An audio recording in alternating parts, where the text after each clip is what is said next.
Hi everyone. So today we're talking about the gravitational force and how this applies to circular motion.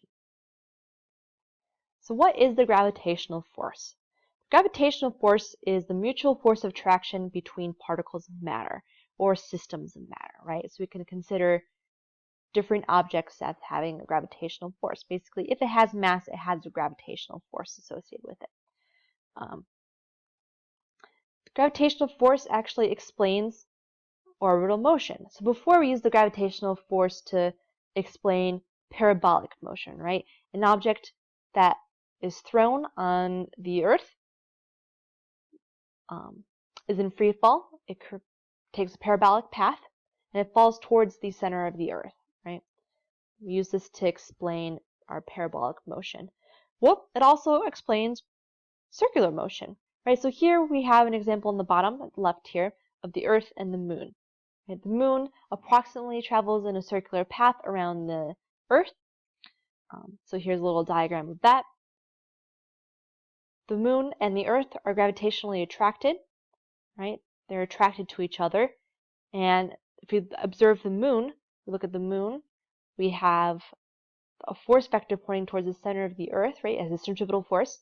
We're moving in circular motion. It has to have a centripetal force. And this centripetal force is actually gravitational force, right? The center of the Moon is attracted towards the center of the Earth. Right? Gravitational force of attraction causes our circular motion. Same thing here with the example of the Earth and the Sun. The Earth feels the force of gravity due to the Sun. This force of gravity acts towards the center of the circle, the center of our pinpoint. So the Earth travels in a circle around the Sun. Now we talk about orbits. What is an orbiting object? An orbiting object is an object that is in free fall around another object. I didn't write that definition explicitly here. I probably should have. But orbiting objects are in free fall.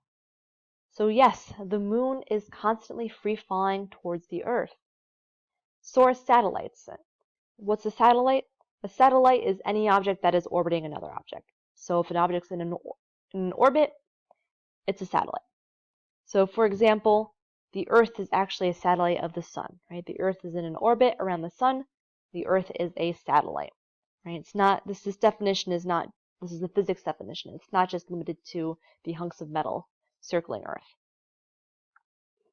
I also wanted to talk about Newton's thought experiment, right? So here we have an image to the right, the Earth.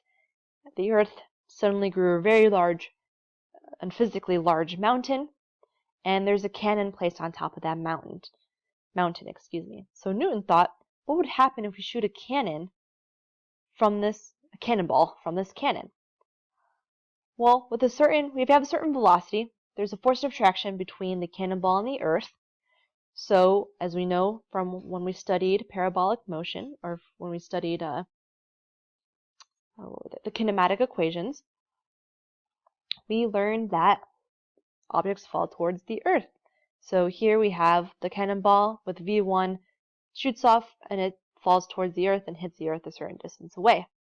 If you increase the velocity, the cannonball will move further, but still hit the Earth. If we think about it, once you reach a certain speed, the curvature of the cannonball falling will match the curvature of the Earth. And when this happens, we have an orbit, right? The specific velocity is called orbital velocity. It's the velocity needed for an object to be in orbit about another object. If you actually increase the velocity past this orbital velocity, the object will no longer be in orbit, right? It actually would never reach orbit. It would fling off and not be in orbit around the Earth. There is a formula associated with this gravitational force, right? We learned from forces. Oh man, I forgot the word for forces. When we studied forces in units, we learned that the force of gravity was m times little g, right? Where little g was the acceleration due to gravity and m is mass. Remember that formula? Well, that's just an application of this generalized formula, right? So what we dealt with before only had to do with a mass and g being the acceleration due to gravity on a certain planet, right? We dealt mostly with Earth, where it was 9.8 meters per second squared. This formula here is generalized, right? So the bottom image here, we have M1, M2.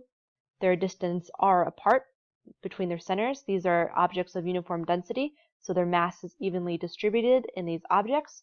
So we use the object's centers, their center of mass, the distance away from them, and that's distance r.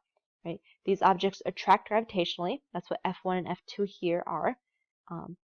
These are actually equal in magnitude, opposite in direction. They follow Newton's third law, and I'll talk about that a little more in a moment. But formula-wise, it's equal to capital G times m1, m2 over r squared. Capital G is the gravitational constant. It's a constant that just is a proportionality constant. Basically, it made this formula work for our universe, in a sense. It's equal to this expression here on the right, 6.67 times 10 to the negative 11 Newton times meter squared over kilogram squared, right? So if you look at that, if you look at the units and stuff, it's kind of similar to the K we had when we dealt with the Coulomb constant, when we talked about the electric force, which actually, if you look at the gravitational force, it holds a very similar form to the electrical force. Interesting. Anyway, back to the formula. M1 is the mass of object 1, M2 is the mass of object 2, and R is the distance between the centers of those objects, assuming they have a uniform mass density. Now, this gravitational force, it follows Newton's third law. So M1 exerts a force on M2 that's equal and opposite in magnitude the force that M2 exerts on M1. Right? So they have the same value, the same amount of force, just opposite in direction because they attract each other. Right? So here we see M1, the force is pointing to the right. So for M2, the force has to point to the left. But they have the same length and arrow because they have the same they're the same vector length. The gravitational force acts between all masses. If the object or thing has mass, it interacts gravitationally, right? Sorry if you hear some noises in the background. My dog wants me to pet her. So anyway, so I just want to remind you, I don't know why I put that here. The gravitational force follows Newton's third law. I just talked about that a lot. Anyway, it's also important to note that this formula is independent of size. It doesn't matter how big the object is. What matters is how much mass it has, right? We can have a really, really big object with not very much mass, and we can also have a very small object that's very dense, right? And the gravitational force is going to be very strong for some object that's very massive compared to an object that has very little mass, right? But thinking about this, I have a question for you guys.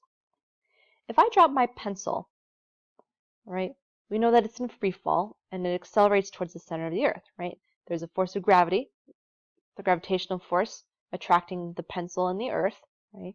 So my pencil falls towards the center of the earth, and we know from Newton's second law, F equals ma, that my pencil accelerates towards the center of the earth. Well, if this situation also applies to Newton's third law, right? So the force of the earth, so there's a gravitational force also between the earth and the pencil. We already talked about that. But then why doesn't the earth accelerate towards the pencil?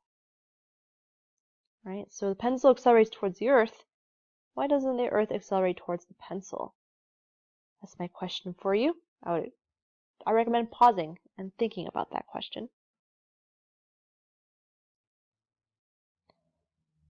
Well, the answer is that the Earth does accelerate towards the pencil, right? But if you look at the formula F equals ma, the acceleration of the Earth is so tiny because the mass of the Earth is so large, right? The acceleration is equal to force divided by mass, right? If we rearrange that formula, we have some gravitational force, and the mass of the Earth is super big, right? So we have some number which is probably not that big, divided by a huge number, our acceleration is going to be tiny.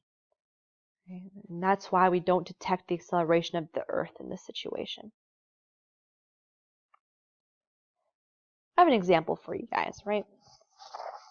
Generally with these types of, if you see a problem when it comes to the universal law of gravitation, or the gravitational force, you'll have two objects a distance away, and you're probably going to have to calculate the gravitational force, maybe the gravitational acceleration, depending on the problem.